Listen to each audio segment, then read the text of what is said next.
Welcome to Sweet Life Beat Life. We hope this video helps. You start by ensuring Node.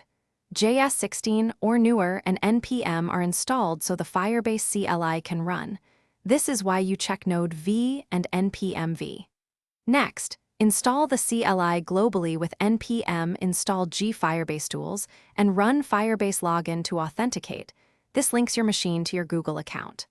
Once done, open your project in Vscode and install the official Firebase extension plus JS or TS language support, so edits, IntelliSense, and commands integrate smoothly into your. You now initialize Firebase in your open Vscode project. Run Firebase in it and pick the features you need: hosting, functions, Firestore, and then select the existing project.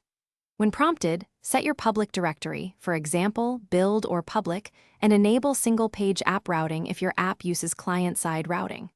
For cloud functions, choose TypeScript or JavaScript, and when initialization scaffolds files, run npm install in the functions folder. This ensures dependencies are ready for local emulation and deployment. You finish by testing locally with Firebase emulators.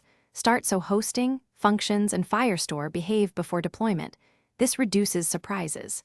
When ready, deploy targeted services with Firebase. Deploy only hosting, functions, or other selections, and watch the CLI output for status and URLs. If deployment fails, check Firebase debug. Log and the functions logs shown by the emulator, and if authentication seems stale, run Firebase logout, then Firebase login to refresh credentials. This often resolves permission and token errors quickly. Thanks for watching.